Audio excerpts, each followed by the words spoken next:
नमस्कार बच्चों, कैसे हैं आप सब। आज मैं आपके लिए क्लास 10th का साइंस का चैप्टर 1 लेके आया हूं, केमिकल रिएक्शंस एंड इक्वेशंस।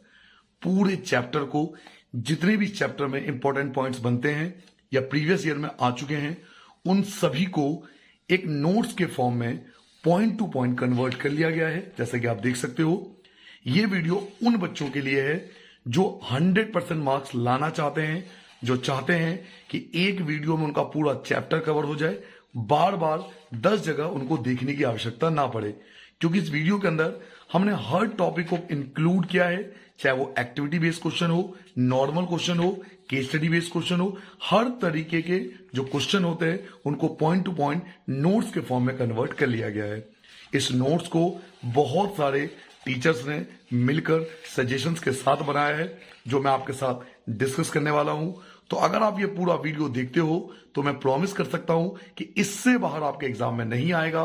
मैं इसके लिए आपको प्रूफ भी दिखा सकता हूं कि प्रीवियस ईयर के बच्चों ने बहुत अच्छे मार्क्स अचीव करे हैं इन्हीं नोट्स के फॉर्म में। आप देख सकते हो अपने स्क्रीन पर, प्रीवियस ईयर के स्टूडेंट ने इन्हीं जो नोट्स आप देख रहे हो, इन्हीं नोट्स को पढ़कर बहुत अच्छे मार्क्स स्कोर किए हैं। तो अगर आप ये पूरा चैप्टर नोट्स के फॉर्म में पॉइंट टू पॉइंट पढ़ते हो तो बिलीव मानिए आपके भी ये नंबर आ सकते हैं और मार्क्स लाना बहुत आसान होगा, क्योंकि मैं आपको पूरा चैप्टर पॉइंट टू पॉइंट समझाऊंगा। तो चलिए स्टार्ट करते हैं पहले पॉइंट से। हमारा फर्स्ट पॉइंट है कि केमिकल रिएक्शन क्या होता है, what is a chemical reaction. तो इसका जो आप आंसर दोगे वो ये दोगे, the process in which new substance with new properties are formed। एक ऐसा प्रोसेस जिसमें न्यू सब्सटेंस बने और उस नए सब्सटेंस की जो प्रॉपर्टीज हो वो नई होनी चाहिए, डिफरेंट होनी चाहिए, पहले से अलग होना चाहिए। तो एक ऐसा प्रोसेस जिसमें कुछ नया सब्सटेंस बने और उस सब्सटेंस की कुछ नई प्रॉपर्टीज हो, फ्रॉम वन और मोर सब्सटेंस, या तो एक से या एक से ज्यादा सब्सटेंस है, या तो एक से वो नई चीज बने या एक से ज्यादा चीजों से वो नई चीज बनना चाहिए। इस प्रोसेस को ही हम केमिकल रिएक्शन कहते हैं। The process in which new substance with new properties are formed. एक ऐसा प्रोसेस जिसमें न्यू सब्सटेंस बने और उसकी नई प्रॉपर्टीज हो, और वो जो बननी चाहिए न्यू सब्सटेंस वो या तो किसी एक सब्सटेंस से बनेगा या एक से ज्यादा सब्सटेंस से बनेगा। इस प्रोसेस को हम केमिकल रिएक्शन बोलते हैं। एग्जांपल हम देंगे, formation of curd from milk. अब देखिए, मिल्क एक सब्सटेंस है और उससे एक नई चीज बनी कर्ड। कर्ड मीन्स दही। तो जो कर्ड है उसकी प्रॉपर्टीज मिल्क से बिल्कुल डिफरेंट होती है।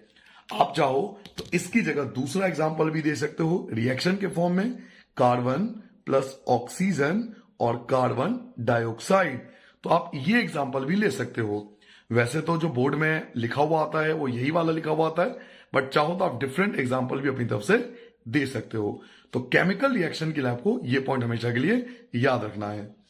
सेकेंड पॉइंट, अगर आपके एग्जाम में आता है ये क्वेश्चन या यूट्यूब वगैरह में आता है, एग्जाम्पल ऑफ केमिकल रिएक्शन, कि केमिकल रिएक्शन के एग्जाम्पल दीजिए। तो ऐसे एग्जाम्पल आपको देने हैं जो आपके डेली लाइफ से जुड़े हुए हो, जैसे डाइजेशन ऑफ फूड। फूड का डाइजेशन होना एक केमिकल रिएक्शन का एग्जाम्पल है। ऐसे ही सेकेंड एग्जाम्पल हम दे सकते हैं, respiration. Respiration is also example of chemical reaction. Third example आप दे सकते हो, रस्टिंग ऑफ आयरन, लोहे पर जंग लगना। फोर्थ एग्जांपल दे सकते हो, burning of magnesium ribbon. Magnesium ribbon को जब जलाते हैं तो मैग्नीशियम ऑक्साइड बनता है। आपके बुक में इसके ऊपर एक्टिविटी भी है जो हम बाद में डिस्कस करेंगे। फॉर्मेशन ऑफ कर्ड, जो हम ऊपर डिस्कस कर चुके हैं, मिल्क से कर्ड में कन्वर्ट होना। तो ये कुछ एग्जाम्पल हैं जो आपके बुक में दिया हुआ है, जैसे कि आप पेज नंबर फर्स्ट पे देख सकते हो। ये सारे एग्जाम्पल आपको यहीं से दिए गए। तो यही मैं आपसे कहना चाहता हूं, जो आपको एनसीईआरटी बुक है उसी के सभी पॉइंट को बहुत सिंपल लैंग्वेज में नोट्स के फॉर्म में तैयार कर लिया गया है, ताकि आप बहुत इजी तरीके से याद कर पाओ। तो अगर आपके एग्जाम में आता है कि केमिकल रिएक्शन के एग्जाम्पल दीजिए, तो इनमें से कोई भी एग्जाम्पल आप ले सकते हो। नाउ रिएक्टेंट्स क्या होता है, what is a reactant mean. The substance, वो substance which take part in chemical reaction, जो केमिकल रिएक्शन में पार्टिसिपेट करते हैं। द सब्सटेंस, वो सब्सटेंस विच टेक पार्ट जो भाग लेते हैं इन केमिकल रिएक्शन, जो केमिकल रिएक्शन में पार्टिसिपेट करते हैं, उनको हम रिएक्टेंट कहते हैं। The substance which take part in chemical reaction, वो सब्सटेंस जो टेक पार्ट करते हैं केमिकल रिएक्शन में, उनको हम रिएक्टेंट कहते हैं। They are called reactant. आप चाहो तो इसको एग्जाम्पल के फॉर्म में भी दे सकते हो। मैं आपको एग्जाम्पल दे देता हूं। ये बुक में आपके एक्टिविटी बेस्ड एग्जाम्पल है, तो एक्टिविटी को भी कवर करने की कोशिश की हमने एग्जाम्पल के तौर पर। जैसे एग्जाम्पल आपके बुक में दिया हुआ है, जिंक जब सल्फ्यूरिक एसिड के साथ रिएक्ट करेगा, जिंक जब सल्फ्यूरिक एसिड के साथ रिएक्ट करेगा तो वो जिंक सल्फेट और हाइड्रोजन गैस रिलीज करेगा। तो यहां पे जो ये पार्ट आपको दिया हुआ है, दे आर कॉल्ड रिएक्टेंट, इनको हम रिएक्टेंट कहते हैं। जैसे आप देख सकते हो कि मैंने लिखा है यहां पर रिएक्टेंट। आप चाहो तो इसका सिंपल एग्जांपल भी ले सकते हो कि carbon plus oxygen carbon dioxide, यहां पर ये दोनों जो हैं वो रिएक्टेंट हैं, they are called reactant. But मैंने ये एग्जांपल क्यों लिया, थोड़ा डिफिकल्ट एग्जांपल है, बट ये एग्जांपल ही क्यों लिया, क्योंकि आपके बुक में इसके ऊपर एक्टिविटी है, तो इससे आपका एक्टिविटी भी कवर हो जाएगा। ध्यान दीजिए, नोट्स को इस फॉर्म में बनाया गया है ताकि पूरी बुक कवर हो जाए। तो दे आर कॉल्ड रिएक्टेंट, इन्हीं को रिएक्टेंट कहते हैं। नाउ फोर्थ आता है प्रोडक्ट, कि प्रोडक्ट क्या होता है, केमिकल रिएक्शन के अंदर प्रोडक्ट क्या होता है। The substance which are formed, ऐसा सब्सटेंस जो बनता है in a chemical reaction, chemical reaction होने के बाद जो न्यू सब्सटेंस की फॉर्मेशन होती है। जैसे कि अभी आपने देखा था कि हमने मिल्क से कर्ड बनाया था, तो मिल्क जो होगा वो हमारा रिएक्टेंट होगा, लेकिन कर्ड जो होगा वो हमारा प्रोडक्ट होगा। The substance which are formed, वो सब्सटेंस जो कि फॉर्म्ड होता है इन ए केमिकल रिएक्शन, एक केमिकल रिएक्शन में, दे आर कॉल्ड प्रोडक्ट, उनको ही प्रोडक्ट कहते हैं। एग्जाम्पल मैंने सेम लिया कि जिंक जब sulphuric acid, they are called zinc, they are called sulphuric acid, तो जब जिंक सल्फ्यूरिक एसिड के साथ रिएक्ट करता है तो वो जिंक सल्फेट और हाइड्रोजन गैस बनाता है। तो ये जो एरो के बाद लिखा गया है, दे आर कॉल्ड प्रोडक्ट, इनको हम लोग प्रोडक्ट कहते हैं। तो जो लेफ्ट हैंड साइड पे लिखी जाती है वो रिएक्टेंट होती है, जो राइट हैंड साइड पे होती है उन्हें प्रोडक्ट कहा जाता है। क्लियर हो गया। नाउ क्वेश्चन नंबर 5 पे आते हैं। पॉइंट नंबर 5 है हमारा कंडीशंस फॉर केमिकल रिएक्शन। हम कब बोलेंगे कि केमिकल रिएक्शन हुआ है, भाई कोई कंडीशन तो होनी चाहिए ना, ऐसे थोड़ी कि कुछ भी होगा तो हम बोल देंगे केमिकल रिएक्शन हुआ है। तो साइंस कहती है कि कम से कम ये 4 चीजें तो होनी चाहिए केमिकल रिएक्शन के लिए। मींस अगर कोई भी घटना घटित होगी, कोई भी एक्टिविटी होगा, तो हम उसे केमिकल रिएक्शन तभी बोल पाएंगे जब इनमें से अधिकतर चीजें हुई हो। तो इनको बोलते हैं कंडीशंस फॉर केमिकल रिएक्शन। तो कम से कम 4 कंडीशंस होती हैं केमिकल रिएक्शन के लिए। फर्स्ट, चेंज इन स्टेट, कि उसका स्टेट बदलना चाहिए, जैसे सॉलिड से लिक्विड हो गया, लिक्विड से गैस हो गया, गैस से सॉलिड हो गया, एंड सो ऑन। तो स्टेट में चेंज होना चाहिए। चेंज इन कलर, उसका कलर चेंज होना चाहिए, रिएक्शन के बाद कलर बदल जाना चाहिए। Change in temperature, temperature change होना चाहिए, टेम्परेचर या तो बढ़ जाए या टेम्परेचर डिक्रीज हो जाए, या इवोल्यूशन ऑफ गैस, या किसी न किसी गैस का इवोल्यूशन होना चाहिए। जैसे यहां पे आपने देखा हाइड्रोजन गैस रिलीज हो रहा था, तो इसे बोलते हैं इवोल्यूशन ऑफ गैस। तो किसी भी केमिकल रिएक्शंस की बच्चों 4 कंडीशंस होती हैं, change in state, change in color, change in temperature and evolution of gas. They are called conditions for chemical reaction. Means अगर ये केमिकल रिएक्शन हम लोग बोल रहे हैं तो इसके अंदर ये चारों चीज हुई होगी, तभी हम लोग इसको बोल सकते हैं कि केमिकल रिएक्शन हुआ है। नेक्स्ट क्वेश्चन आता है रिप्रेजेंटिंग अ केमिकल रिएक्शन। एक केमिकल रिएक्शन को रिप्रेजेंट कैसे किया जाता है। तो किसी भी केमिकल रिएक्शन को रिप्रेजेंट करने के लिए हम लोग 2 मेथड को फॉलो करते हैं। केमिकल रिएक्शन को रिप्रेजेंट करने के लिए हम 2 मेथड को फॉलो करते हैं। एक होता है वर्ड इक्वेशन और एक होता है केमिकल इक्वेशन। क्लियर है। एक होता है वर्ड इक्वेशन, एक होता है केमिकल इक्वेशन। जैसे कि नाम से ही पता लग रहा है वर्ड इक्वेशन, इसमें वर्ड का इस्तेमाल किया जाता है। जैसे जिंक रिएक्ट कर रहा है सल्फ्यूरिक एसिड के साथ, तो आपने वर्ड का इस्तेमाल किया कि जिंक रिएक्ट कर रहा है सल्फ्यूरिक एसिड के साथ, और रिजल्ट क्या है, तो तो जिंक सल्फेट और हाइड्रोजन गैस। तो यहां पे आपने वर्ड का इस्तेमाल किया, तो they are called word equation. इनको वर्ड इक्वेशन बोलते हैं क्योंकि आप वर्डों में लिख रहे हो, इंग्लिश के फॉर्म में लिख रहे हो, तो they are called word equation. But science में वर्ड इक्वेशन का यूज नहीं किया जाता, हम लोग केमिकल इक्वेशन का यूज करते हैं। इसलिए आप चैप्टर का नाम देखिए क्या है, chemical reaction and chemical equation. तो इक्वेशन का इस्तेमाल होता है, केमिकल इक्वेशन का इस्तेमाल होता है। केमिकल इक्वेशन में हम इन्हीं वर्ड को फॉर्मूले के फॉर्म में कन्वर्ट करते हैं। जैसे यह जिंक था तो देखो Zn लिखा हुआ है, सल्फ्यूरिक एसिड था तो इसका फॉर्मूला होता है H2SO4, जिंक सल्फेट है तो जिंक सल्फेट का फॉर्मूला, हाइड्रोजन तो हाइड्रोजन का फॉर्मूला। अब आपके मन में आएगा कि क्यों सर वर्ड इक्वेशन का इस्तेमाल क्यों नहीं कर सकते, क्यों हमें केमिकल इक्वेशन की नीड होती है। तो बच्चों वर्ड इक्वेशन में कमी होती है, इसमें यह नहीं पता चलता कि जिंक के कितने मॉलिक्यूल हैं, सल्फ्यूरिक एसिड के कितने मॉलिक्यूल हैं, जिंक सल्फेट के कितने मॉलिक्यूल और हाइड्रोजन के कितने मॉलिक्यूल है। बट केमिकल इक्वेशन में इस चीज का ध्यान रखा जाता है कि हमें मॉलिक्यूल भी पता लग जाए। जैसे इस रिएक्शन को ध्यान से देखिए तो इस रिएक्शन में हमें क्लियरली पता लग रहा है कि हाइड्रोजन के 2 मॉलिक्यूल हैं, जबकि वर्ड इक्वेशन में हमें नहीं पता था। इसलिए साइंस में वर्ड इक्वेशन का इस्तेमाल नहीं किया जाता।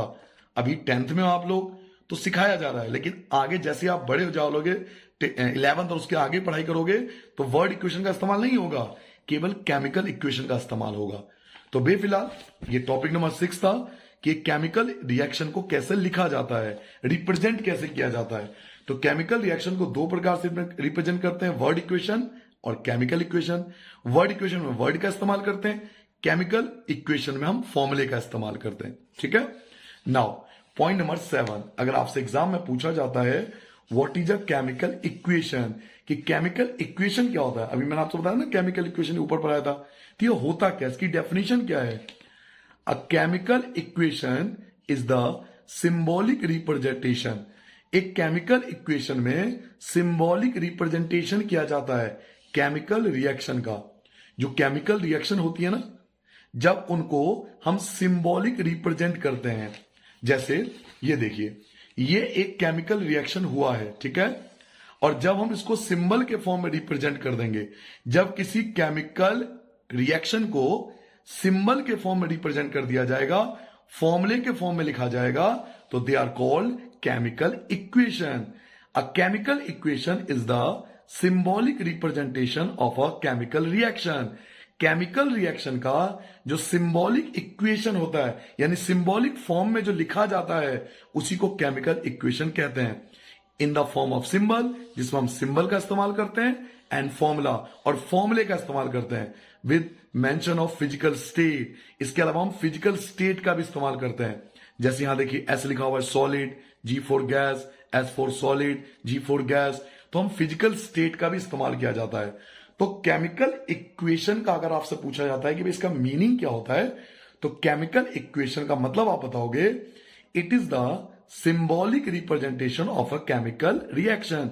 ये केमिकल रिएक्शन का सिंबॉलिक रिप्रेजेंटेशन है in the form of symbol, जिसमें हम सिंबल का इस्तेमाल करते हैं एंड फॉर्मूला का इस्तेमाल करते हैं, with mention of physical state. इसके अलावा हम फिजिकल स्टेट का भी इस्तेमाल करते हैं। इसका ये एग्जाम्पल है जिसमें आप देख सकते हो कि हमने आयरन लिया है, वाटर लिया है, और जब आयरन वाटर के साथ रिएक्ट कर रहा है तो आयरन ऑक्साइड और हाइड्रोजन गैस बना रहा है। तो ये केमिकल इक्वेशन का एक एग्जाम्पल है। आप चाहो तो इसकी जगह ये एग्जाम्पल भी ले सकते हो, बट मैंने ये एग्जाम्पल क्यों लिया, अगर आपके पास एनसीईआरटी बुक है तो उसमें आप देखोगे इसी एग्जाम्पल का इस्तेमाल किया गया है। ठीक है। Now category of chemical equation. किसी भी केमिकल इक्वेशन को, जो अभी आपने केमिकल इक्वेशन पढ़ा है, किसी भी केमिकल इक्वेशन को बेसिकली 2 कैटेगरी में बांटा जाता है। एक होता है बच्चों बैलेंस केमिकल इक्वेशन, एक होता है अनबैलेंस केमिकल इक्वेशन। मैं फिर रिपीट करता हूं, किसी भी केमिकल इक्वेशन को 2 कैटेगरी में बांटा जाता है। एक होता है बैलेंस केमिकल इक्वेशन, एक होता है unbalance chemical equation. Unbalance chemical equation को कई बार स्केलेटल इक्वेशन भी बोलते हैं। अनबैलेंस केमिकल इक्वेशन को कई बार स्केलेटल इक्वेशन भी बोला जाता है, ऐसा एनसीईआरटी बुक में मेंशन भी है। तो अगर आपसे एग्जाम में पूछा जाए कि भाई केमिकल इक्वेशन के कितने कैटेगरी होते हैं, तो इसके दो क्लासिफिकेशन होते हैं, बैलेंस केमिकल इक्वेशन और अनबैलेंस केमिकल इक्वेशन। तो अब हम ये पढ़ेंगे कि बैलेंस केमिकल इक्वेशन क्या होता है, फिर हम पढ़ेंगे कि अनबैलेंस केमिकल इक्वेशन क्या होता है। 9 टॉपिक आ चुका है आपका। What is a balance chemical equation, नाम ही से पता लग जाता है बैलेंस। बैलेंस केमिकल इक्वेशन वो केमिकल इक्वेशन होते हैं जिनके रिएक्टेंट एंड प्रोडक्ट इक्वल हो, जिनमें रिएक्टेंट के मास और प्रोडक्ट का मास इक्वल हो। जहां पे रिएक्टेंट और प्रोडक्ट का मास इक्वल हो जाएगा उसको बोलेंगे बैलेंस केमिकल इक्वेशन। अब बैलेंस केमिकल इक्वेशन अकर्स, एक बैलेंस केमिकल इक्वेशन अकर्स होता है when the number of atom involve, number of atom जो इन्वॉल्व हो रिएक्टेंट में, या नंबर ऑफ जो एटम है वो प्रोडक्ट में वो इक्वल होने चाहिए। Number of atom in the reactant, reactant के जो नंबर ऑफ एटम है रिएक्टेंट साइड के इज इक्वल टू, वो इक्वल होने चाहिए to the number of atom, number of atom in the product side. It means जहां पे रिएक्टेंट के नंबर ऑफ एटम या प्रोडक्ट के नंबर ऑफ एटम इक्वल होंगे उनको बोलते हैं बैलेंस केमिकल इक्वेशन। अब आपको हो गए सर अभी तो आप मास कह रहे थे, तो दोनों प्रकार से लिखा जाता है, क्योंकि अगर नंबर ऑफ एटम इक्वल है ना तो इनके मास भी इक्वल होंगे। अगर आपने 9th क्लास में पढ़ाई करी हो, नंबर ऑफ एटम इक्वल है तो इनके मास भी इक्वल ही होंगे। क्लियर हो गया? तो आप किसी भी फॉर्म में लिख सकते हो। आप लिख सकते हो कि रिएक्टेंट के एटम और प्रोडक्ट के एटम इक्वल होंगे, या रिएक्टेंट के मास और प्रोडक्ट का मास इक्वल होगा, तो they are called balance chemical equation. मैं फिर से आपको लिखवा देता हूं, आप लिखते जाइए, कॉपी पे नोट करते जाइए। एक बैलेंस केमिकल इक्वेशन अकर्स, एक बैलेंस केमिकल इक्वेशन वहां अकर्स होता है when the number of the atom, जो नंबर ऑफ एटम होंगे इन्वॉल्व होंगे रिएक्टेंट साइड में, रिएक्टेंट साइड में, in the reactant side is equal to, वो इक्वल होगा to the number of atom in the product side. It means reactant side के atom and product side के atom अगर equal हैं तो they are called balance chemical equation. अब आप live example देखिए, देखिए यहां आयरन के 3 एटम है, तो यहां भी आयरन के 3 ही एटम है। क्लियर हो गया? मैं पेन ले लेता हूं, एक मिनट रुकिए जरा। देखिए यहां पर आयरन के 3 एटम है, तो यहां भी आयरन के 3 ही एटम है। यहां हाइड्रोजन के 8 एटम है, 4 2 8, तो यहां भी देखिए हाइड्रोजन के 8 एटम है, 8 ही एटम है यहां भी। यहां ऑक्सीजन के 4 एटम है, 4 की मल्टीप्लाई यहां भी होगी, 4 की मल्टीप्लाई इधर भी होगी, तो ऑक्सीजन के 4 एटम है। आप वो अकेला मत देखना, ये 4 है ना, 4 की मल्टीप्लाई सब में होती है, तो ऑक्सीजन के 4 एटम है, तो यहां भी ऑक्सीजन के 4 ही एटम है ना, तो they are called balance chemical equation. Iron के 3 एटम, आयरन के 3 एटम, हाइड्रोजन के 8 एटम, हाइड्रोजन के 8 एटम, ऑक्सीजन के 4 एटम, ऑक्सीजन के 4 एटम, तो they are called balance chemical equation, क्योंकि reactant side and product side equal है। नाउ आगे बढ़ते हैं। अनबैलेंस केमिकल इक्वेशन क्या होता है, या स्केलेटल इक्वेशन क्या होता है। अब जिसने बैलेंस पढ़ लिया हो उसे अनबैलेंस पढ़ने में दिक्कत ही नहीं होगी।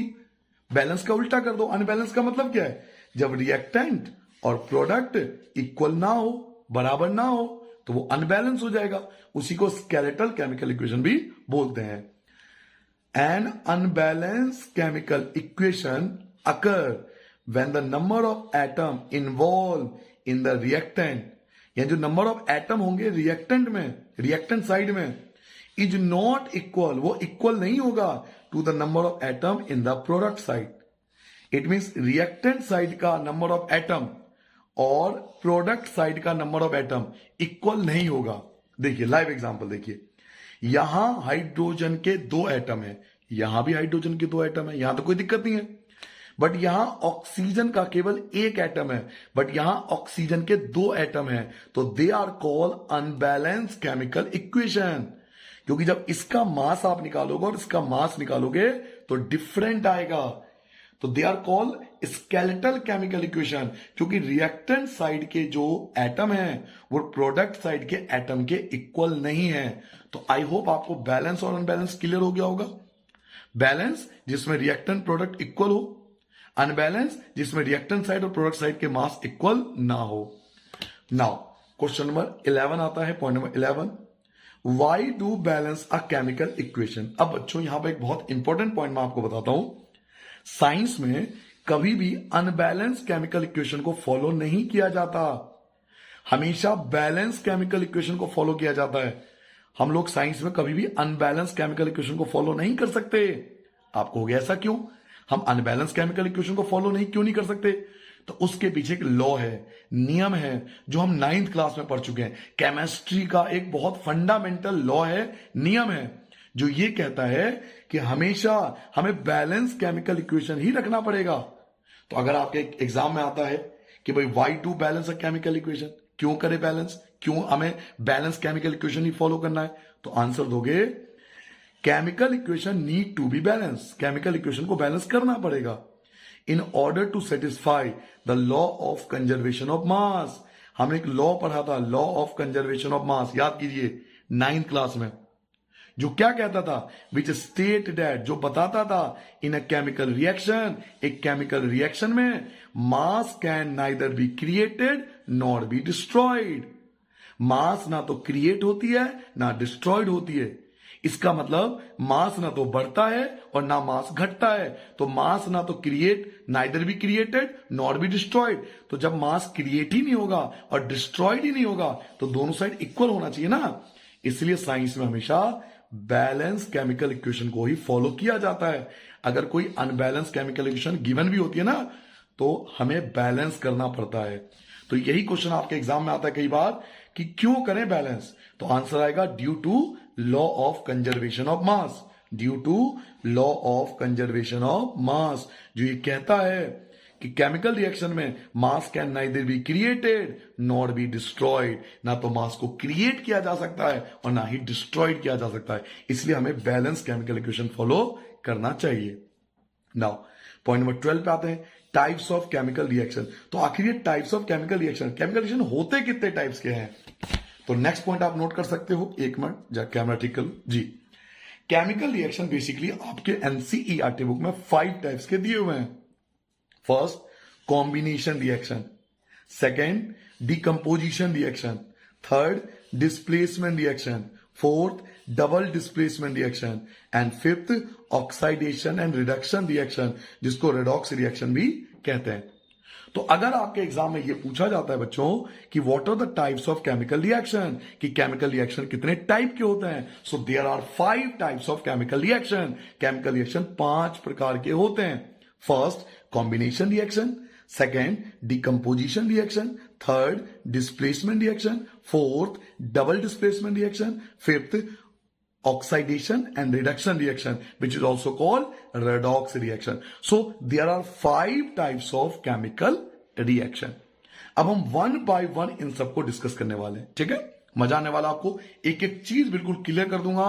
अगर आपने नोट्स पढ़ लिए मेरे, तो आप गारंटी मानिए कि आपके पूरे नंबर आ सकते हैं अगर आप ढंग से पढ़ के जाओगे। Now what is a combination reaction? Combination reaction को कई बार सिंथेसिस रिएक्शन भी बोला जाता है। तो कॉम्बिनेशन रिएक्शन क्या होता है? A combination reaction is a reaction where 2 or more reactant combination to form a single product. 2 या 2 से ज्यादा रिएक्टेंट कंबाइन हो जाते हैं और एक प्रोडक्ट बनता है।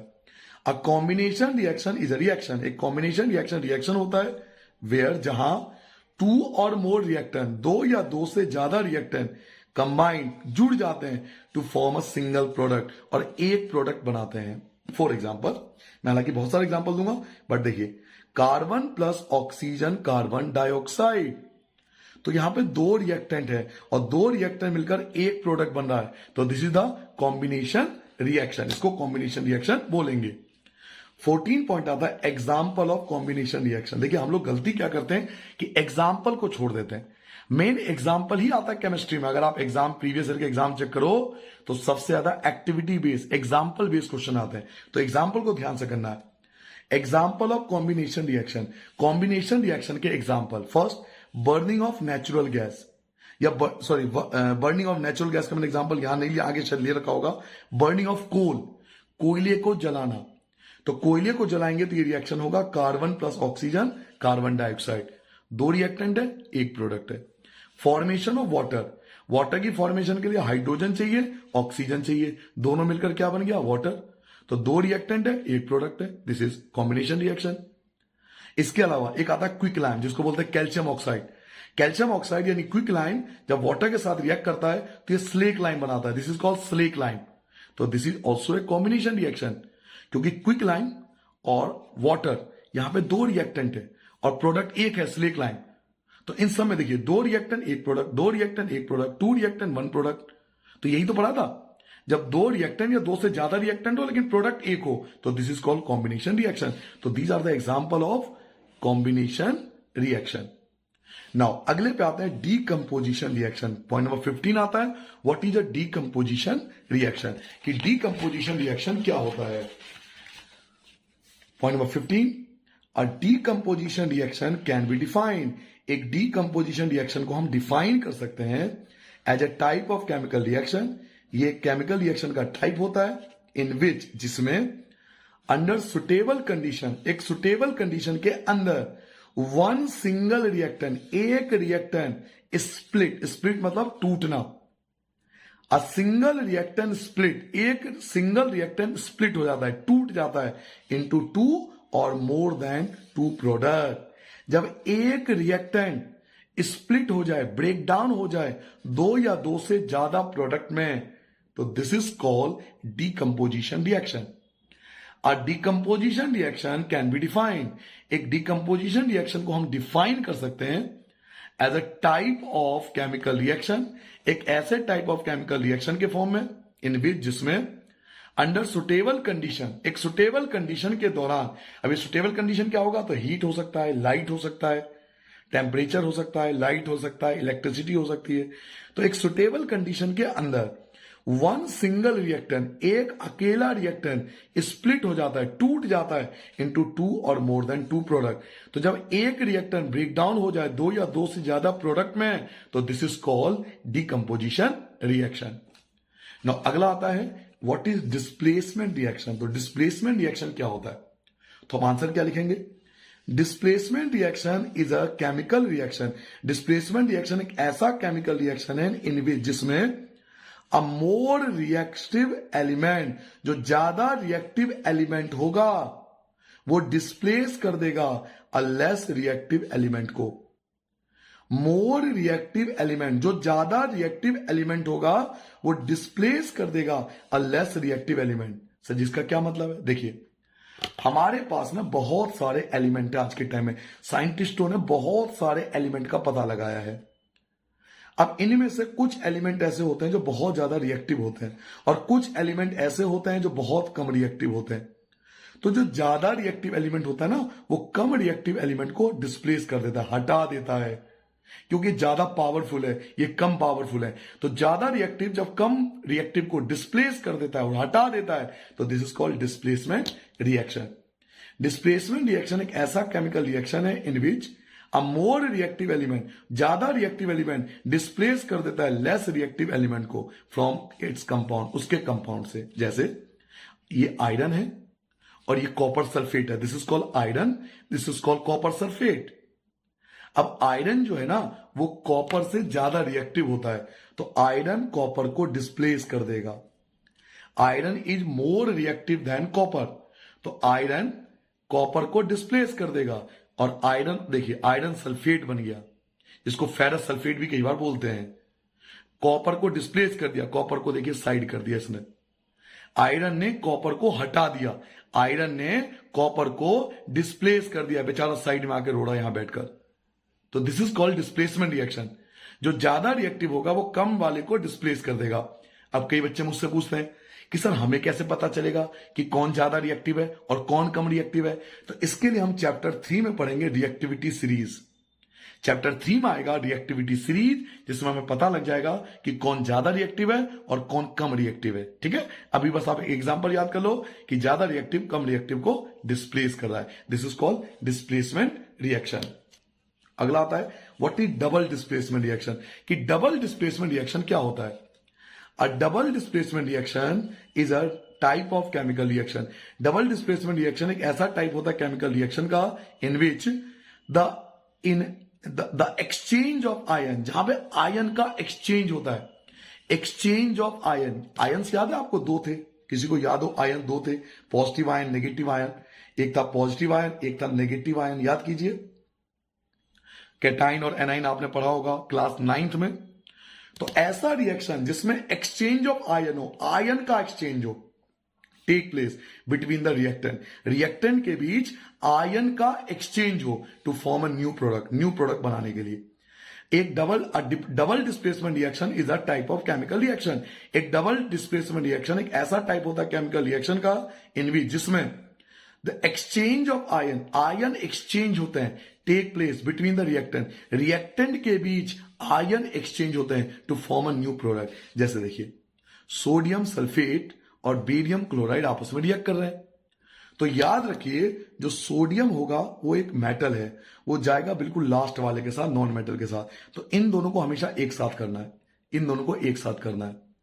और जो ये वाला पार्ट है और ये वाला पार्ट है, ये दोनों हमेशा एक साथ करना है। तो क्योंकि दो बार एक्सचेंज हो रहा है, देखिए दो बार, एक बार यहां पे एक्सचेंज हुआ, एक बार यहां भी डिस्प्लेसमेंट हुआ। That is why this is called double displacement reaction, क्योंकि दो बार डिस्प्लेस हो रहा है। सोडियम और क्लोरीन एक साथ आ गया, और ऐसे ही बेरिलियम और सल्फेट एक साथ आ गया। तो क्योंकि डबल डिस्प्लेसमेंट हो रहा है, दो बार डिस्प्लेस हो रही है चीजें, एक्सचेंज ऑफ आयन हो रहा है, इस पे होता है पॉजिटिव आयन, इस पे होता है नेगेटिव आयन, ऐसे इस पे होता है पॉजिटिव आयन, इस पे होता है नेगेटिव आयन। तो आयन जब एक्सचेंज होते हैं तो they are called double displacement reaction, क्योंकि यहां पर दो बार चीजें डिस्प्लेस होती है, इसलिए इसको डबल डिस्प्लेसमेंट रिएक्शन कहा जाता है। ठीक है बच्चों, आगे बढ़ जाए। नाउ पॉइंट नंबर 18 पे आते हैं, oxidation reaction. What is oxidation reaction? अगर आपके एग्जाम में आता है व्हाट इज ऑक्साइडेशन रिएक्शन, तो आपको आंसर क्या लिखना है? The addition of oxygen, oxygen जिस रिएक्शन में बढ़ जाए टू रिएक्टेंट, जिस रिएक्शन के अंदर ऑक्सीजन ऐड होगा, जिस रिएक्शन में ऑक्सीजन ऐड हो जाएगा, द रिमूवल ऑफ हाइड्रोजन, या हाइड्रोजन रिमूव हो जाएगा फ्रॉम रिएक्टेंट, रिएक्टेंट से या तो ऑक्सीजन ऐड हो जाए या हाइड्रोजन रिमूव हो जाए, इनमें से कोई एक चीज भी होगी तो हम बोलेंगे ऑक्साइडेशन रिएक्शन। तो ऑक्साइडेशन रिएक्शन की दो पहचान है, या तो ऑक्सीजन गेन हो जाए, ऑक्सीजन ऐड हो जाए, या हाइड्रोजन माइनस हो जाए, हाइड्रोजन कम हो जाए। तो ये पहचान होती है ऑक्साइडेशन रिएक्शन की। अगर इनमें से कोई एक भी होगा तो हम बोलेंगे ये ऑक्साइडेशन रिएक्शन है। जैसे देखिए, यहां पर कार्बन अकेला था बट ऑक्सीजन इसके साथ जुड़ गया और कार्बन डाइऑक्साइड बन गया। तो क्योंकि यहां पे ऑक्सीजन ऐड हुआ है तो that is why this is called oxidation reaction. ऐसे कॉपर अकेला था लेकिन ऑक्सीजन ऐड हो गया तो यहां पर कॉपर ऑक्साइड बन गया। तो कॉपर के साथ ऑक्सीजन ऐड हुआ है, तो जब ऑक्सीजन ऐड होता है तो this is called oxidation reaction. ऐसे ही अगला है रिडक्शन रिएक्शन। की रिडक्शन रिएक्शन क्या होता है? इस रिएक्शन के अंदर ऑक्साइडेशन का जस्ट अपोजिट होता है। इसमें the addition of hydrogen to reactant, reactant में हाइड्रोजन जो है वो ऐड होता है। इसमें आपने क्या पढ़ा था? ऑक्साइडेशन में आपने पढ़ा था रिमूवल ऑफ हाइड्रोजन, यानी हाइड्रोजन रिमूव होता है। बट रिडक्शन में आप क्या पढ़ रहे हो? Addition of hydrogen, hydrogen add होता है। तो जब किसी रिएक्शन के अंदर हाइड्रोजन ऐड हो रिएक्टेंट के अंदर तो उसको रिडक्शन रिएक्शन कहते हैं, या फिर removal of oxygen, oxygen remove होना चाहिए। यहां हमने पढ़ा था एडिशन ऑफ ऑक्सीजन। देखिए इसमें हमने पढ़ा था एडिशन ऑफ ऑक्सीजन, इसमें हम पढ़ रहे हैं रिमूवल ऑफ हाइड्रोजन। इसमें हमने जाना था रिमूवल ऑफ हाइड्रोजन, बट इसमें क्या पढ़ा था? Addition of hydrogen. तो अगर आप ऑक्साइडेशन याद कर लोगे तो रिडक्शन तो अपने आप याद हो जाएगा। क्लियर हो गया? इसमें ऑक्सीजन ऐड होता है, इसमें ऑक्सीजन रिमूव होता है, इसमें हाइड्रोजन रिमूव होता है, इसमें हाइड्रोजन ऐड होता है। इसका एग्जाम्पल देखिए, एग्जाम्पल से ज्यादा क्लियर होता है, चाहे मैं कितना भी बोल लूं। केमिस्ट्री मीन्स एग्जाम्पल, एग्जाम्पल से सारी चीजें क्लियर हो जाती है। ये देखिए कॉपर ऑक्साइड, ठीक है, इसमें ऑक्सीजन था बट रिएक्शन होने के बाद क्या बचा? कॉपर बचा। ये था कॉपर ऑक्साइड, लेकिन रिएक्शन होने के बाद क्या बचा? कॉपर। ऑक्सीजन कहां गया? ऑक्सीजन रिमूव हो गया, इसका ऑक्सीजन रिमूव हो गया। That is why it is called reduction, इसको बोलेंगे रिडक्शन। यहां देखिए हाइड्रोजन क्या था? अकेला था, बट यहां हाइड्रोजन के साथ कौन आ गया? ऑक्सीजन आ गया, यानी ऑक्सीजन ऐड हुआ है। यहां हाइड्रोजन अकेला था बट हाइड्रोजन के साथ ऑक्सीजन आ गया, मीन्स ऑक्सीजन ऐड हो गया, और ऑक्सीजन ऐड होता है तो दिस इज कॉल्ड ऑक्साइडेशन। तो ये जो आप एग्जाम्पल देख रहे हो, ये रिडक्शन का भी एग्जाम्पल है, इसमें रिडक्शन हो रहा है ये, और ये ऑक्साइडेशन का भी एग्जाम्पल है। क्लियर हो गया? तो ये जो पूरा एग्जाम्पल है ये रेडॉक्स रिएक्शन का पार्ट है। इन दोनों रिएक्शन को एक साथ रेडॉक्स रिएक्शन बोला जाता है। ऑक्साइडेशन रिएक्शन और रिडक्शन रिएक्शन को एक साथ रेडॉक्स रिएक्शन के नाम से भी जाना जाता है। अ रिएक्शन इन विच, एक ऐसा रिएक्शन जिसमें वन रिएक्टेंट अंडरगोज ऑक्साइडेशन, जिसमें एक रिएक्टेंट का तो ऑक्साइडेशन हो, वेयर है जबकि द अदर गेट्स, जबकि दूसरे रिएक्टेंट का रिडक्शन हो। तो जब एक का ऑक्साइडेशन हो और एक का रिडक्शन हो ड्यूरिंग रिएक्शन, रिएक्शन के दौरान, आ टर्म है, तो ऐसे रिएक्शन को हम ऑक्साइडेशन रिडक्शन रिएक्शन या फिर रेडॉक्स रिएक्शन कहते हैं। क्लियर हो गया? रेडॉक्स रिएक्शन क्या होता है पता लग गया? ऐसा रिएक्शन जिसमें ऑक्साइडेशन भी हो और एक तरफ रिडक्शन भी हो, एक तरफ ऑक्साइडेशन भी हो, एक तरफ रिडक्शन भी हो। एक ऐसा रिएक्शन इन विच, एक ऐसा रिएक्शन जिसमें वन रिएक्टेंट अंडरगोज ऑक्साइडेशन, एक रिएक्टेंट का तो ऑक्साइडेशन हो, जैसे देखिए एक रिएक्टेंट का तो सर जी इस वाले रिएक्शन का तो ऑक्साइडेशन हो गया और इस वाले का क्या हुआ तो रिडक्शन हुआ। तो जब एक का ऑक्साइडेशन हो और एक रिएक्टेंट का रिडक्शन हो, जब एक ही रिएक्शन में ऑक्साइडेशन भी हो रहा हो और उसी रिएक्शन में रिडक्शन भी हो रहा हो, तो ऐसे रिएक्शन को हम ऑक्साइडेशन रिडक्शन रिएक्शन या फिर सिंपल रेडॉक्स रिएक्शन कहते हैं। यानी हम सिंपल ये बोल सकते हैं ना कि रेडॉक्स रिएक्शन जो होता है वो कॉम्बिनेशन होता है ऑक्साइडेशन और रिडक्शन का। जब ऑक्साइडेशन भी हो रहा हो और रिडक्शन भी हो रहा हो, एक ही रिएक्शन में ऑक्साइडेशन चल रहा हो और उसी रिएक्शन में रिडक्शन भी चल रहा हो, तो they are called redox reaction. Clear हो गया? रेडॉक्स रिएक्शन ऑक्साइडेशन और रिडक्शन दोनों का कॉम्बिनेशन कहलाता है। नाउ आप चाहो तो ये एग्जांपल सेम लिख भी सकते हो कि भाई कॉपर ऑक्साइड, यहां कॉपर मींस ये जो हो गया वो रिडक्शन हो गया, हाइड्रोजन और यहां ऑक्सीजन ऐड हो गया, तो ये जो हो गया ये ऑक्साइडेशन हो गया। तो एक ही रिएक्शन के अंदर रिडक्शन भी हो रहा है, एक ही रिएक्शन के अंदर ऑक्साइडेशन भी हो रहा है।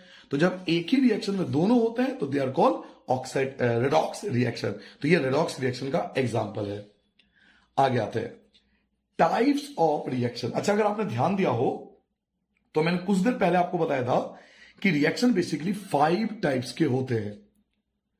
Combination reaction, decomposition reaction, displacement reaction, double displacement reaction, redox reaction. तो ये पांचों टाइप तो खत्म हो गए, लेकिन इनके अलावा भी रिएक्शन के और भी टाइप है। ये नहीं है कि 5 मैंने बोल दिया तो केवल 5 ही है।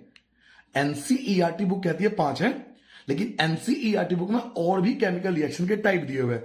अब अलग अलग बेस पे दिया हुआ है, जैसे types of reaction according to heat. अगर हीट एनर्जी की बात करें तो उस बेस पर केमिकल रिएक्शन को 2 कैटेगरी में बांटा जाता है। एक होता है एक्सोथर्मिक रिएक्शन, एक होता है एंडोथर्मिक रिएक्शन।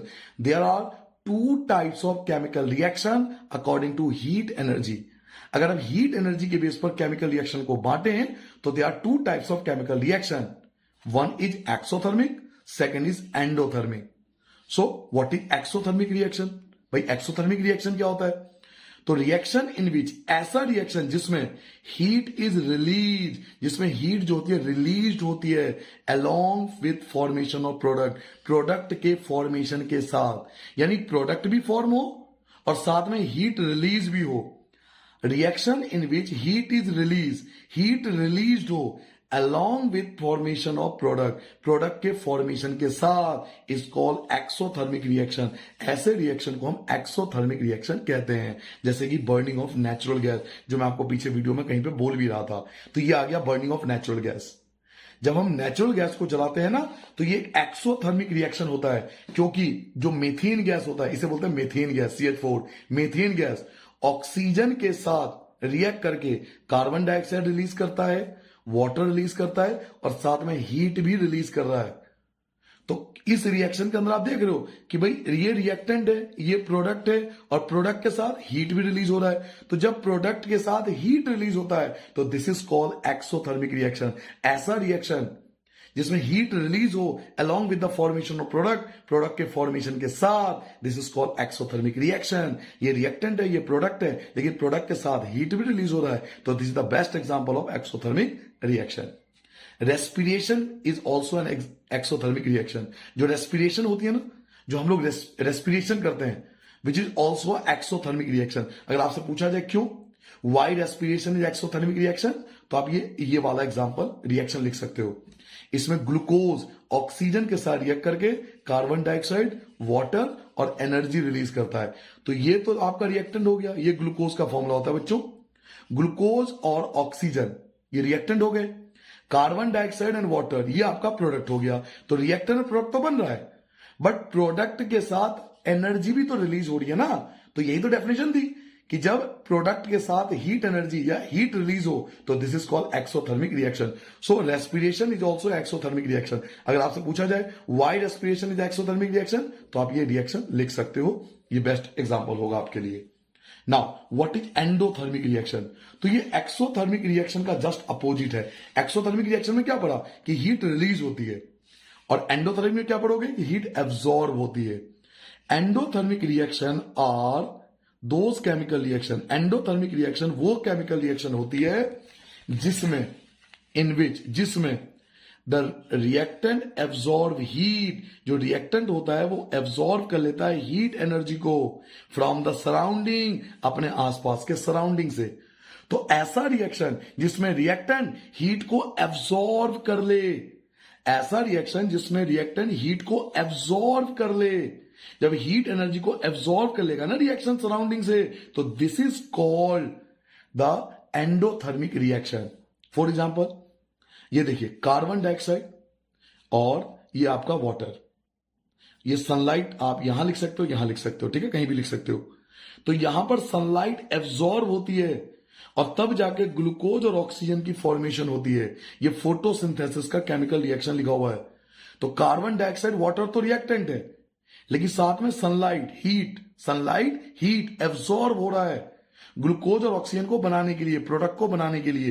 तो ऐसा रिएक्शन जिसमें रिएक्टेंट क्या कर रहा है, हीट को एब्जॉर्ब कर रहा है। तो जब रिएक्टेंट हीट को एब्जॉर्ब करता है तो this is called endothermic reaction. Clear हो गया? Now types of decomposition reaction. क्या आपको याद है डीकंपोजिशन रिएक्शन क्या था? डीकंपोजिशन रिएक्टेंट था जिसमें एक रिएक्टेंट दो या दो से ज्यादा प्रोडक्ट की फॉर्मेशन करता है। When a single reactant break down into two or more than two product, this is called decomposition reaction। ये हम पहले पढ़ चुके हैं। तो बच्चों decomposition reaction के 3 टाइप्स होते हैं। आप एग्जाम में पेपर उठा के देखो, 2019 का पेपर 5 मार्क्स का क्वेश्चन एज इट इज आ चुका है। Types of decomposition reaction. Decomposition reaction basically 3 type का होता है। First, thermal decomposition reaction. Second, electrolytic decomposition. Third, photolytic decomposition reaction. मैं फिर से रिपीट कर देता हूं। There are 3 types of decomposition reaction. Decomposition reaction 3 types के होते हैं, thermal decomposition, electrolytic decomposition, photolytic decomposition. Clear हो गया? There are 3 types of decomposition reaction, thermal decomposition, electrolytic decomposition, photolytic decomposition. अब हम 1 बाय 1 करके पढ़ेंगे कि what is thermal decomposition, what is electrolytic decomposition, what is photolytic decomposition. First आता है thermal decomposition क्या होता है और इसके एग्जांपल क्या होंगे। When decomposition reaction is carried out by heating, जब डीकंपोजिशन रिएक्शन तो हो, लेकिन वो हो किसकी वजह से, हीट की वजह से। ऐसा डीकंपोजिशन रिएक्शन जो हीट की वजह से हो। कहने का मतलब ये मेरे पे रिएक्टेंट था और ये ब्रेकडाउन हो गया बी, सी और डी में हीट के कारण। तो जब बच्चों रिएक्टेंट हीट की वजह से ब्रेकडाउन हो जाता है, जब कोई रिएक्टेंट हीट की वजह से ब्रेकडाउन हो जाता है तो this is called thermal decomposition reaction. When decomposition reaction is carried out by heating, heating की वजह से अगर डीकंपोजिशन होगा तो this is called thermal decomposition reaction. Example देखिए, मेरे पास फेरस सल्फेट है। जब फेरस सल्फेट को आप हीट करोगे ना तो फेरिक ऑक्साइड बनाएगा। सल्फर डाइऑक्साइड बनाएगा, सल्फर ऑक्साइड बनाएगा और सल्फर ट्राइऑक्साइड बनाएगा। जब आप फेरस सल्फेट को हीट करोगे तो आपका ये बनेगा फेरक ऑक्साइड, उसके बाद बनेगा सल्फर डाइऑक्साइड और सल्फर ट्राइऑक्साइड।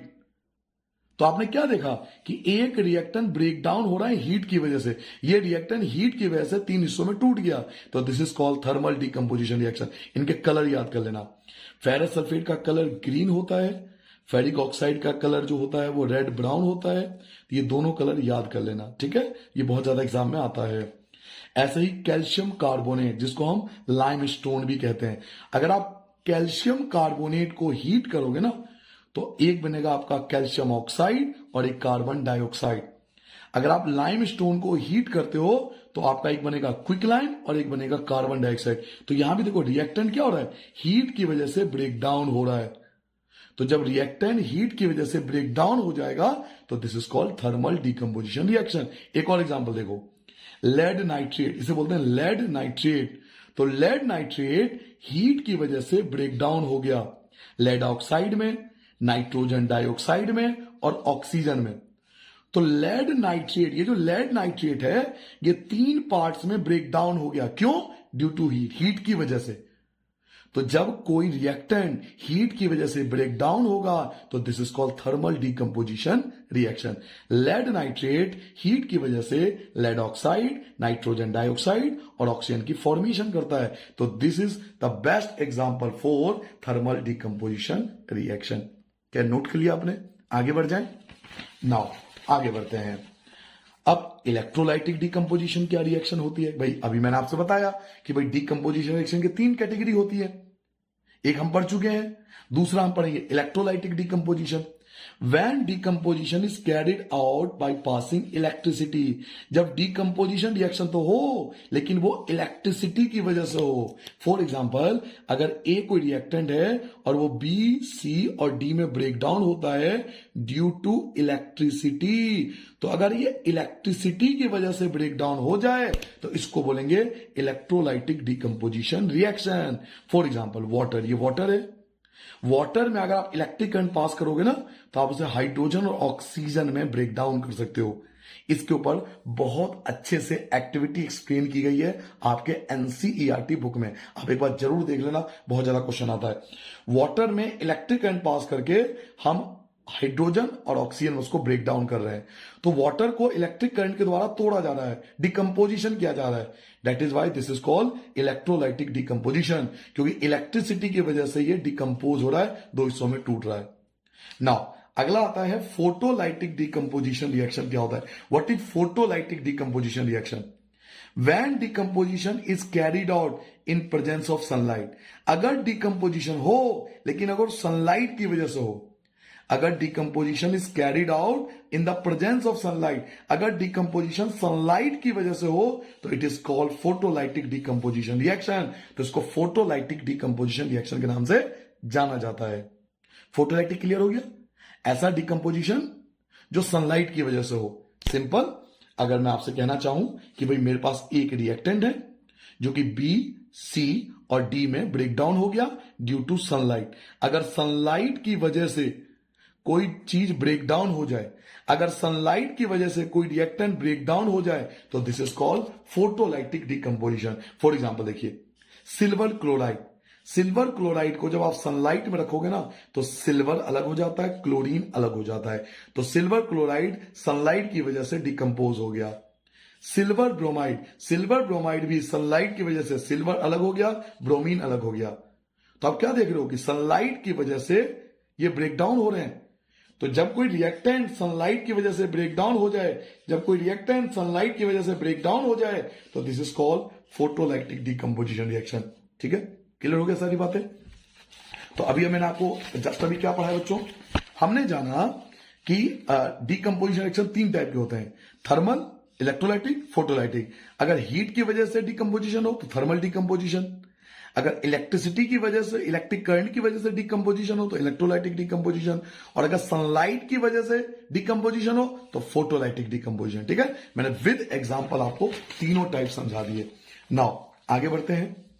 आगे आता है आपके पास ब्लैक एंड व्हाइट फोटोग्राफी। ये एक्टिविटी बेस्ड क्वेश्चन आते हैं पेपर में कि ब्लैक एंड व्हाइट फोटोग्राफी में कौन सा रिएक्शन होता है। तो ब्लैक एंड व्हाइट फोटोग्राफी में वही रिएक्शन होता है जो अभी आपने पढ़ा है, फोटोलाइटिक डिकम्पोजिशन रिएक्शन, कि सिल्वर क्लोराइड को जब सनलाइट में रखोगे तो सिल्वर अलग हो जाएगा, क्लोरीन अलग हो जाएगा, और सिल्वर ब्रोमाइड को जब सनलाइट में रखोगे तो सिल्वर अलग हो जाएगा और ब्रोमीन अलग हो जाएगा। सिल्वर क्लोराइड टर्न ग्रे, जो सिल्वर क्लोराइड है वो ग्रे कलर में कन्वर्ट हो जाता है ऑन एक्सपोजर टू सनलाइट, जब आप सनलाइट में उसको रखते हो। सिल्वर क्लोराइड का कलर ग्रे हो जाएगा अगर आप उसे सनलाइट में रखोगे।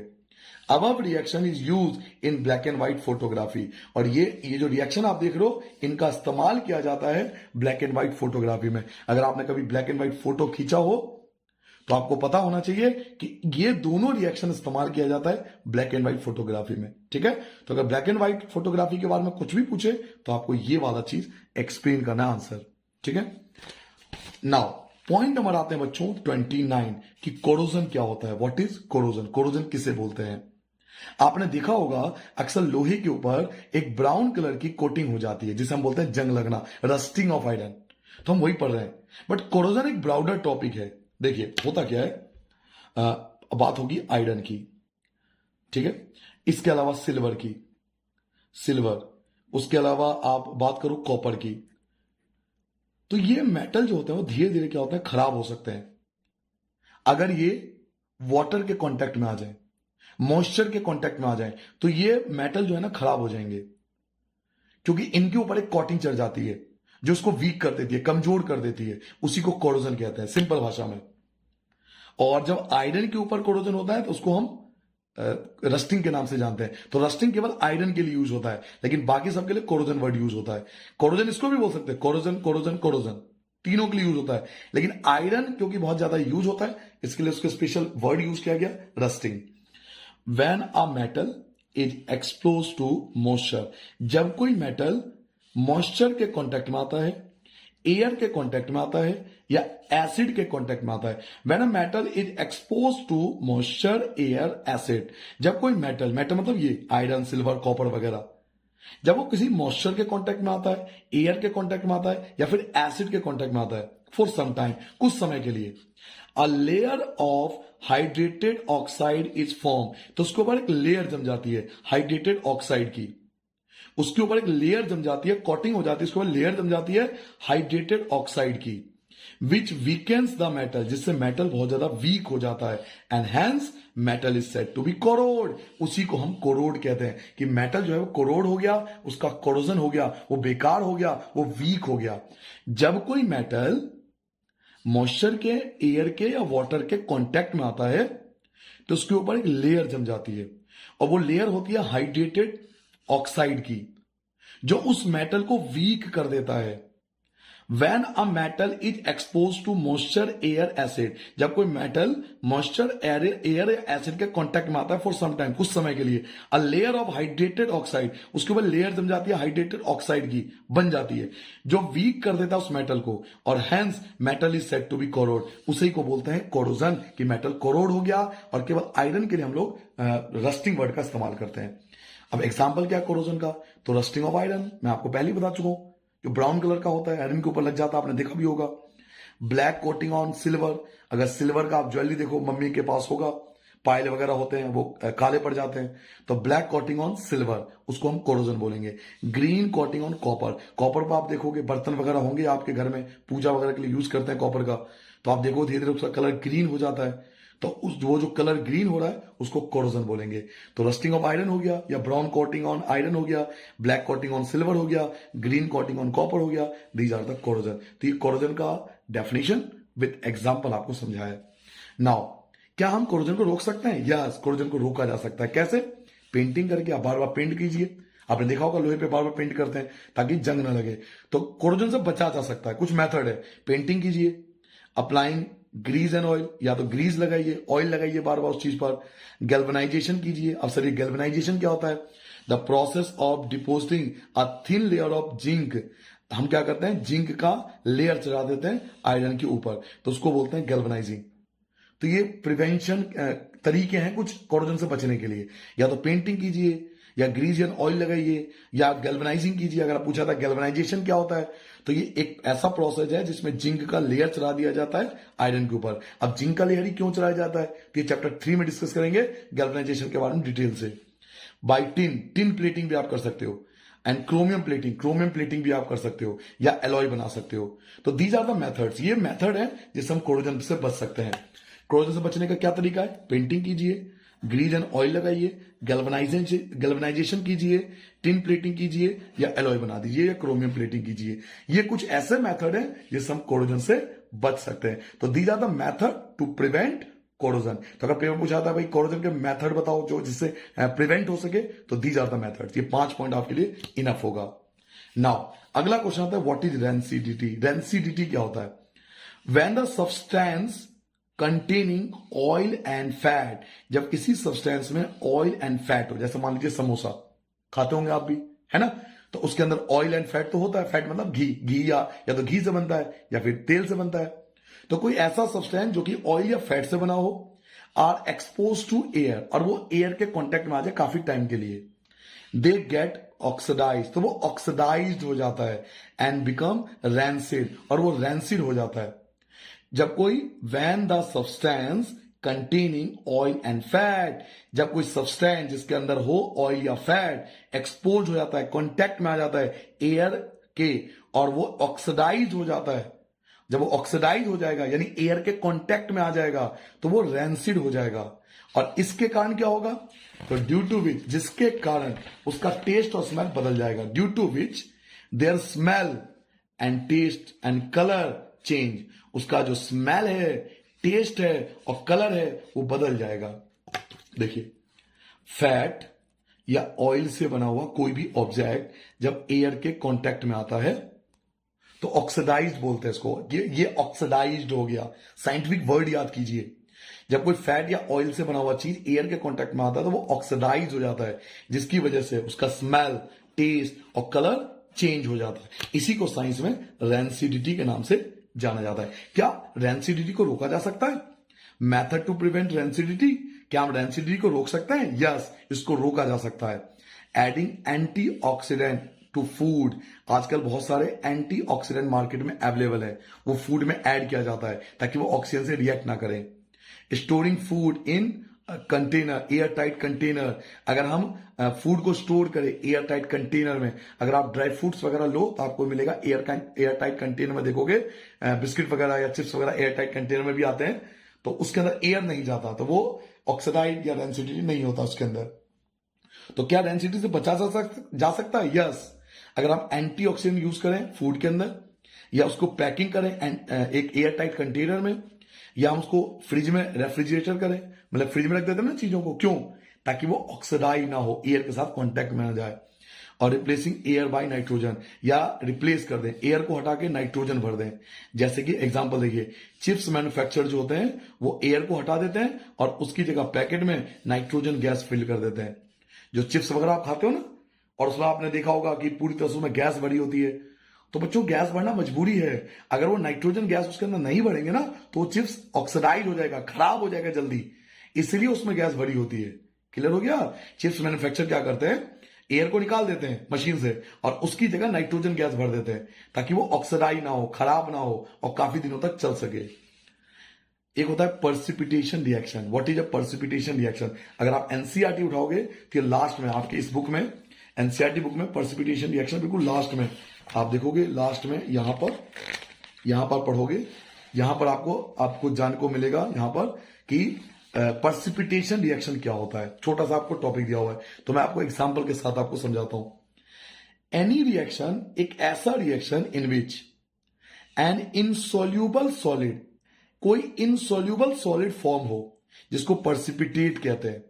Any reaction in which N insoluble solid, जिसके अंदर कोई इनसोल्यूबल सॉलिड की फॉर्मेशन हो, जिसको पर्सिपिटेट कहते हैं, इज फॉर्म। ऐसा रिएक्शन जिसमें किसी इनसोल्यूबल सॉलिड की फॉर्मेशन हो, इनसोल्यूबल सॉलिड की फॉर्मेशन को पर्सिपिटेशन रिएक्शन बोला जाता है।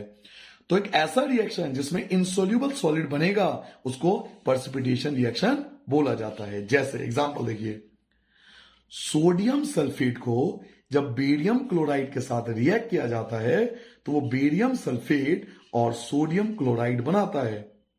अब यहां पे जो बेरियम सल्फेट ये आप देख रहे हो ना, ये वाटर में इनसोल्यूबल होता है। तो क्योंकि ये वाटर में इनसोल्यूबल है, the any reaction in which N insoluble solid, ये है इनसोल्यूबल सॉलिड, तो इसकी वजह से इसको पर्सिपिटेशन रिएक्शन बोला जाएगा। ये डबल डिस्प्लेसमेंट रिएक्शन का भी पार्ट है। ये जो आप पढ़ रहे हो डबल डिस्प्लेसमेंट रिएक्शन का भी एग्जांपल है और ये पर्सिपिटेशन रिएक्शन का भी एग्जांपल है। White पर्सिपिटेशन of barium sulphate is form, white पर्सिपिटेशन, ये व्हाइट कलर का बनता है barium sulphate, so it is called पर्सिपिटेशन reaction, इसलिए इसको पर्सिपिटेशन रिएक्शन के नाम से जाना जाता है। क्लियर हो गया? एक ऐसा रिएक्शन जिसमें कि कोई इनसोल्यूबल सॉलिड बने उसको पर्सिपिटेशन रिएक्शन कहते हैं। ये इसका एग्जांपल है। इसमें बेरियम सल्फेट जो है इनसोल्यूबल सब्सटेंस है व्हाइट कलर का, इसलिए इसको पर्सिपिटेशन रिएक्शन बोला जाएगा। ठीक है, आपके एनसीईआरटी बुक में दिया हुआ है। नाउ नेक्स्ट पेज पे आते हैं। ये सब एक्टिविटी बेस्ड क्वेश्चन है। एक्टिविटी बेस्ड क्वेश्चन आपकी तैयारी करके जाना, बहुत ज्यादा एग्जाम में आता है, केस स्टडी वगैरह आती है आजकल। Why respiration is an exothermic reaction. कई बार पेपर में आता है कि भाई रेस्पिरेशन, अभी मैंने आपको बताया था ना पीछे कि रेस्पिरेशन एक्सोथर्मिक रिएक्शन, क्यों भाई? तो reaction of respiration is considered as an exothermic reaction. Respiration को एक्सोथर्मिक रिएक्शन बोला जाता है क्योंकि बिकॉज इन रेस्पिरेशन, रेस्पिरेशन के दौरान oxidation of glucose take place, oxidation of glucose take place, glucose का ऑक्साइडेशन होता है विच प्रोड्यूस हीट एनर्जी, जो कि हीट एनर्जी को प्रोड्यूस करता है। अगर आपके एग्जाम में पूछा जाए कि रेस्पिरेशन को एक्सोथर्मिक रिएक्शन क्यों बोला जाता है, तो आप बताओगे कि रेस्पिरेशन को एक्सोथर्मिक रिएक्शन कंसीडर किया जाता है बिकॉज, क्योंकि इन रेस्पिरेशन, रेस्पिरेशन के दौरान oxidation of glucose take place, glucose का ऑक्साइडेशन होता है। क्या बोला, रिपीट कीजिए। Oxidation of glucose take place, glucose का ऑक्साइडेशन होता है जो प्रोड्यूस करता है हीट एनर्जी को। अब क्योंकि ग्लूकोज का ऑक्साइडेशन हो रहा है और वो प्रोड्यूस कर रहा है हीट एनर्जी को, that is why this is called exothermic reaction. ये रहा एग्जांपल, ये रहा ग्लूकोज जो ऑक्सीजन के साथ रिएक्ट करके कार्बन डाइऑक्साइड, वाटर और एनर्जी रिलीज करता है। ये पीछे वीडियो में मैंने आपको समझाया भी था। तो ये प्रोडक्ट है, प्रोडक्ट के साथ एनर्जी रिलीज हो रही है और जिस रिएक्शन के अंदर प्रोडक्ट के साथ हीट एनर्जी रिलीज होती है उसको एक्सोथर्मिक रिएक्शन कहते हैं। तो अगर आपके एग्जाम में आए कि रेस्पिरेशन एक्सोथर्मिक रिएक्शन क्यों है, तो यही आंसर लिख के आना है। ये एज इट इज बोर्ड का आंसर है। अगर आप ये लिख के आओगे ना तो कभी भी आपके मार्क्स नहीं कटेंगे, गारंटी मैं देता हूं आपको। व्हाइट वॉशिंग के ऊपर आपके बुक में येलो कलर के बॉक्स में दिया हुआ है। बहुत ज्यादा क्वेश्चन आता है, केस स्टडी आती है व्हाइट वॉशिंग के ऊपर कि व्हाइट वॉशिंग में किसका इस्तेमाल करते हैं और व्हाइट वॉशिंग में 2 या 3 दिन बाद चमक क्यों आती है। घर में कभी सफेदी हुआ ना आपके, देखना 2 या 3 दिन बाद आपको शाइनिंग दिखाई देगा व्हाइट कलर का। क्यों? तो हम पढ़ेंगे। व्हेन क्विक लाइम, हम लोग मार्केट से क्विक लाइम लाते हैं, ठीक है, रिएक्ट विद वाटर, उसको वाटर में मिलाते हैं। हमने मार्केट से क्विक लाइम लाए, क्विक लाइम को पानी में मिलाया, पाउडर को पानी में मिलाया, जो कि बनाता है calcium hydroxide. When quick lime react with water, जब क्विक लाइम रिएक्ट करता है वाटर के साथ, इट फॉर्म कैल्शियम हाइड्रोक्साइड, ये कैल्शियम हाइड्रोक्साइड की फॉर्मेशन करता है। यानी मार्केट से क्या लेके आए, कैल्शियम ऑक्साइड, जिसको क्विक लाइम कहते हैं, पहले बताया था। ये वाटर के साथ रिएक्ट करेगा, कैल्शियम ऑक्साइड को पानी में डालेंगे, कुछ देर मिलाते रहेंगे तो बनेगा calcium hydroxide which is called slake lime. ये रिएक्शन बहुत इंपॉर्टेंट है, बहुत तरीकों से पूछा जाता है, इसलिए रिएक्शन की इंपॉर्टेंस को समझो। बार बार इसे रिपीट कर रहा हूं, बहुत ज्यादा एग्जाम में आता है। हम मार्केट से कैल्शियम ऑक्साइड लेके आए, उसे वाटर में मिलाया, वो बन गया कैल्शियम हाइड्रोक्साइड। इसको बोलते हैं क्विक लाइम, इसको बोलते हैं स्लेक लाइम। अब हम दीवार पे ये नहीं लगाएंगे, हम तो ये लगाएंगे ना दीवार पे जो पानी में मिला के बना था। पाउडर को पानी में मिलाया और उसे घोल दिया, वो बन गया कैल्शियम हाइड्रोक्साइड। अब दीवार पे ये लगेगा कैल्शियम हाइड्रोक्साइड, यानी ये वाला part react with slowly with carbon dioxide. अब ये जो क्विक लाइम है ये कार्बन डाइऑक्साइड के साथ रिएक्ट कर देता है, प्रेजेंट इन एयर, जो एयर में प्रेजेंट होता है, एंड फॉर्म कैल्शियम कार्बोनेट, और वो कैल्शियम कार्बोनेट बनाता है। दिस कैल्शियम कार्बोनेट, यही जो कैल्शियम कार्बोनेट है, गिव्स शाइनी, ये जो होता है शाइनी सरफेस बनाता है वॉल को। आफ्टर 2 to 3 days, 2 से 3 दिन के बाद, और व्हाइट वॉशिंग के। ठीक है, मैं समझा। देखिए, मार्केट से क्या लेके आए हम लोग? पाउडर, कैल्शियम ऑक्साइड, क्विकलाइम, उसको हमने डाला पानी में, दोनों को घोल दिया, इससे मिला हमें स्लेक लाइम। स्लेक लाइम को हमने दीवारों पे लगाया, ये दीवार है, दीवार पे हमने स्लेक लाइम लगा दिया। अब ये स्लेक लाइम क्या करता है? कार्बन डाइऑक्साइड के साथ रिएक्ट करता है। देखिए यही लिखा हुआ है, कैल्शियम हाइड्रोक्साइड, यानी ये वाला पार्ट रिएक्ट करता है very slowly with carbon dioxide. Carbon dioxide के साथ रिएक्ट करता है, यानी जो हमने दीवार पे लगाया था ना, जो हमने दीवारों पे लगाया था स्लेक लाइम, जो हमने दीवारों पे स्लेक लाइम लगाया था, ये वाला पार्ट कैल्शियम हाइड्रोक्साइड दीवारों पे लगाया था, वो कार्बन डाइऑक्साइड के साथ रिएक्ट करता है। देखिए ना, मैंने कुछ नहीं लिखा, मैंने रिएक्शन को ही लिखा है। वैन कैल्शियम हाइड्रोक्साइड, ये जो कैल्शियम हाइड्रोक्साइड है रिएक्ट करता है स्लोली कार्बन डाइऑक्साइड के साथ, जो कि एयर में प्रेजेंट होता है, तो ये बनाता है कैल्शियम कार्बोनेट। ये रहा कैल्शियम कार्बोनेट और वाटर। अब पानी तो 2-3 दिन में सूख जाएगा, पानी को 2-3 दिन लगेंगे सूखने में, इवेपोरेट होने में। तो जब पानी पूरी तरह से हट जाएगा, पानी सूख जाएगा, तो दीवारों पे क्या बचेगा? Calcium carbonate. इसकी वजह से दीवारों पे चमक आती है। देखिए लिखा हुआ है, दिस कैल्शियम कार्बोनेट, ये जो कैल्शियम कार्बोनेट है, गिव साइनी सरफेस, यही साइनी वॉल देता है आफ्टर 2 to 3 डेज, 2 से 3 दिन बाद व्हाइट वॉशिंग के। क्लियर हो गया? सिंपल समझाऊं, मार्केट से हम पाउडर ले आए, पानी में मिलाया, कैल्शियम हाइड्रोक्साइड बना, इसको हमने दीवारों पे लगाया। ये दीवारों पे लगने के बाद कार्बन डाइऑक्साइड के साथ रिएक्ट करता है, जो कि बनाता है कैल्शियम कार्बोनेट और वाटर। पानी 2 या 3 दिन बाद इवेपोरेट हो जाएगा, दीवार से हट जाएगा, दीवारों पे बचेगा कैल्शियम कार्बोनेट, और कैल्शियम कार्बोनेट की वजह से दीवारों पे शाइनी आएगी। ठीक है बच्चों, क्लियर हो गया? कितना बढ़िया तरीके से लिखना है, पता लग गया? नाउ अगला आते हैं, how to make chemical reaction more informative. बहुत रेयर बच्चों को इसका आंसर पता होता है कि किसी केमिकल रिएक्शन को ज्यादा इंफॉर्मेटिव कैसे बनाया जा सकता है। तो किसी केमिकल इक्वेशन को ज्यादा इंफॉर्मेटिव यानी ज्यादा अच्छा बनाने के लिए 2 स्टेप किए जाते हैं। पहला, by indicating the physical state of the reactant and product, कि आप रिएक्टेंट और प्रोडक्ट का ना फिजिकल स्टेट लिख दो। सर फिजिकल स्टेट क्या होता है? सॉलिड, लिक्विड, गैस और एक्वस, इसको बोलते हैं फिजिकल स्टेट। तो किसी केमिकल इक्वेशन को ज्यादा इंफॉर्मेटिव यानी ज्यादा अच्छा बनाने के लिए ना आप उसका फिजिकल स्टेट लिख दो, by indicating the physical state of the reactant and product. आप रिएक्टेंट एंड प्रोडक्ट का ना फिजिकल स्टेट लिख दो। जैसे सॉलिड के लिए S लिख दो, लिक्विड के लिए L लिख दो, गैस के लिए G यूज करो, और एक्वस के लिए AQ यूज होता है, AQ। सॉलिड के लिए S, सॉलिड के लिए S, लिक्विड के लिए L, G4 गैस के लिए, और AQ एक्वस सॉल्यूशन के लिए। ठीक है, तो इसे बोलते हैं फिजिकल स्टेट। तो अगर किसी केमिकल रिएक्शन में फिजिकल स्टेट लिख देंगे तो वो ज्यादा इंफॉर्मेटिव हो जाएगा। एक और तरीका है, बाय इंडिकेटिंग द कंडीशन, कि हम कंडीशन लिखें। सर एक कंडीशन क्या होता है?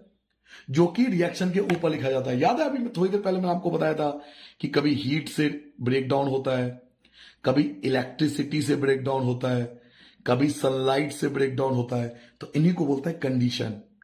तो आप एरो के ऊपर कंडीशन लिख दो, by indicating the condition under which the reaction take place. जिस कंडीशन में रिएक्शन हुआ है उस कंडीशन को मेंशन कर दो। जिस कंडीशन में रिएक्शन हुआ है उस कंडीशन को मेंशन कर दो, जैसे heat, pressure, sunlight, catalyst. Sir catalyst क्या होता है? ये वो सब्सटेंस होते हैं जो केमिकल रिएक्शन में पार्टिसिपेट नहीं करते, लेकिन जिनकी वजह से केमिकल रिएक्शन या तो तेजी से होता है या बहुत स्लोली होता है, इनको बोलते हैं कैटलिस्ट। तो जो एरो के ऊपर लिखा जाता है ये सब चीजें, इन सबको हम कैटलिस्ट भी बोल सकते हैं। तो केमिकल रिएक्शन को ज्यादा इंफॉर्मेटिव बनाने के 2 मेथड है, by indicating the physical state of the reactant product, कि आप रिएक्टेंट प्रोडक्ट का फिजिकल स्टेट लिख दो। सॉलिड के लिए एस, लिक्विड के लिए एल, G4 गैस, एक्वस के लिए AQ। और दूसरा आप कंडीशन लिख दो जिसके अंदर वो केमिकल रिएक्शन टेक प्लेस हुआ है, जैसे कि हीट लिख दो, प्रेशर लिख दो, सनलाइट लिख दो, कैटलिस्ट लिख दो एरो के ऊपर। Method to balance chemical equation, chemical equation को कैसे बैलेंस किया जाता है? तो केमिकल इक्वेशन को बैलेंस करने के लिए एक मेथड होता है, उस मेथड को बोलते हैं heat and trial method. Clear हो गया? केमिकल रिएक्शन को बैलेंस करने का मेथड होता है हीट एंड ट्रायल मेथड। मैंने आपको चैप्टर में क्या समझाया था कि एक साइंस के अंदर हर बच्चे को बैलेंस केमिकल इक्वेशन को ही फॉलो करना पड़ता है। तो बैलेंस केमिकल इक्वेशन ही होना जरूरी है। अगर कोई अनबैलेंस है तो आपको उसको बैलेंस करना पड़ेगा, और बैलेंस करने के लिए मेथड यूज होता है हीट एंड ट्रायल मेथड। अब आप पूछोगे how to balance chemical equation, कि भाई केमिकल इक्वेशन को बैलेंस कैसे करें। तो चलिए मैं आपको बैलेंस करना सिखाता हूं। रिएक्टेंट और प्रोडक्ट दोनों इक्वल होना चाहिए। आप केवल कोफिशिएंट लगा सकते हो, आप केवल कोफिशिएंट लगा सकते हो। कोफिशिएंट क्या होता है, जैसे मैंने लिखा H2O तो ये 2 लगा सकते हो, मैंने लिखा O2 तो यहां 4 लगा सकते हो, ये मैंने लिखा N तो यहां 3 लगा सकते हो वगैरह। दीज आर कॉल्ड कोफिशिएंट, इनको बोलते हैं कोफिशिएंट। आप कोफिशिएंट का यूज कर सकते हो, प्लस माइनस का यूज नहीं कर सकते। आप कैसे करते हैं बैलेंस, ये सब याद नहीं करना, समझना है, क्योंकि बैलेंस करने के लिए आएगा। ये नहीं पूछेगा रूल आपसे, ये तो मैं आपको रूल बता रहा हूं कि बैलेंस करते हुए किन बातों का ध्यान रखते हैं। रिएक्टेंट और प्रोडक्ट इक्वल होना चाहिए और केवल कोफिशिएंट लगाते हैं, प्लस और माइनस का यूज नहीं करते हैं। कैसे करते हैं बैलेंस, तो ये हमारा लास्ट टॉपिक है कि हम बैलेंस कैसे करेंगे। देखिए मैंने यहां बैलेंस कर रखा है, बट मैं आपको बैलेंस करना सिखा देता हूं, ठीक है। Mg, एक एग्जांपल से आपको क्लियर हो जाएगा। O2 और MgO, एक ही एग्जांपल से आप क्लियर कर लोगे कि बैलेंस कैसे किया जाता है। इसको बोलते हैं हिट एंड ट्रायल मेथड। पहले Mg देखिए, यहां पर और यहां पर सेम है, तो मुझे Mg से कोई दिक्कत नहीं है, ठीक है। आगे बढ़िए, ऑक्सीजन यहां 2 है, बट यहां ऑक्सीजन केवल 1 है, तो हमें 2 लगाना पड़ेगा। मैंने क्या सिखाया था कि आप कोफिशिएंट का यूज कर सकते हो। अब हिट एंड ट्रायल मेथड ये कहता है कि जब आपने एक बार नंबर लिख दिया तो फिर शुरू से चेक करो, बिल्कुल स्टार्टिंग से जाओ। अब Mg देखिए, Mg कितने हैं, 1 है, लेकिन बट यहां पे Mg कितने हो गए, 2, तो अब आपको यहां पे 2 लगाना पड़ेगा। अब आपको यहां पे 2 लगाना पड़ेगा, ठीक है, ताकि ये दोनों सेम हो जाए। अब आपने 2 लगाया, फिर स्टार्टिंग से चेक करो, तभी तो नाम है हिट एंड ट्रायल। हिट करो और उसके बाद ट्रायल करो शुरू से। अब देखिए Mg कितने हैं, तो 2 है, यहां पे Mg कितने हैं, तो 2 है, क्लियर है, सेम है। O कितने हैं, तो 2 है, और यहां भी O कितने हैं, तो 2 है, तो ये हो गया बैलेंस। Mg2, यहां भी Mg2, यहां O2, यहां भी O2 है, ये मल्टीप्लाई इससे भी होती है। तो देखिए हो गया बैलेंस। यही चीज बैलेंस करना सिखाया जाता है। और सीखिए, चलिए एक और सीख लीजिए। सर जी क्लियर नहीं हुआ, सर जी और सीख लीजिए, कोई दिक्कत नहीं है, भाई अपना है आपका, और सिखा देगा आपको, कोई समस्या नहीं है। H कितने हैं, 2 है, यहां H कितने हैं, तो 2 है, कोई दिक्कत नहीं, सेम है। H2 है, H2 है, सेम है। O कितने हैं, तो 2 है, बट यहां O कितने हैं, 1 है, तो यहां पे 2 लगाना पड़ेगा। This is called coefficient. अब जैसे ही 2 लगा दोगे, फिर स्टार्टिंग से चेक करो। यहां H कितने हैं, 2 है, बट यहां H तो 4 हो गए।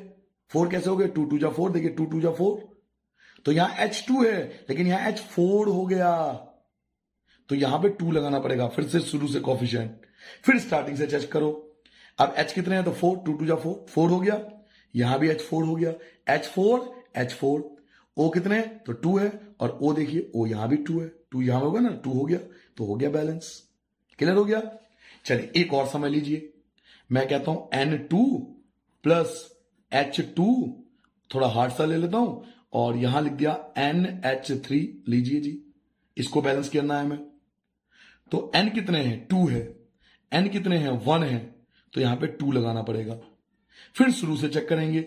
अब यहां देखिए N कितने हैं, 2 है, यहां भी N 2 हो गया क्योंकि 2 लगाया था। H कितने हैं, 2 है, यहां H2 है, लेकिन यहां H तो 6 हो गया ना, 3 2 जा 6, तो यहां तो 2 है और यहां 6 हो गया, तो यहां पर आपको 3 लगाना पड़ेगा, तभी तो 2 3 जा 6 होगा। 2 3 जा 6, 2 3 जा 6, 2 3 जा 6, 2 3 जा 6। अब शुरू से चेक कीजिए, N कितने हैं, 2 है, N कितने हैं, 2 है, H कितने हैं, 6 है, 3 2 जा, और H कितने देखिए 6 हो गया, 2 3 जा 6, तो बैलेंस हो गया। क्लियर हो गया। और सीखना है, चलिए एक और सीख लीजिए, Cu प्लस O2, और ये हो गया CuO, हमने ले लिया, ठीक है। अब Cu कितने हैं, तो 1 है, कॉपर 1 है, यहां भी कॉपर कितना है, 1 है, कोई दिक्कत नहीं है कॉपर में। O कितने हैं, 2 है, लेकिन यहां कॉपर तो 1 ही है, तो यहां आपको 2 लगाना पड़ेगा। फिर शुरू से चेक करेंगे, हिट एंड ट्रायल मेथड है, स्टार्टिंग से चेक करो। Cu 1 है, बट यहां Cu तो 2 हो गया, तो यहां पे 2 लगाएंगे। फिर स्टार्टिंग से चेक करेंगे, Cu कितना है, 2 है, Cu कितना है, 2 है, बैलेंस हो गया। O कितने हैं, 2 है, और O कितने हैं, 2 है, तो हो गया बैलेंस। तो ये था बच्चों आपका complete chapter chemical reaction and equation. और बिलीव मानिए, मेरा प्रीवियस ईयर का रिजल्ट आप देख लीजिए, मेरे इंस्टाग्राम आईडी पे भी डाल रखा मैंने।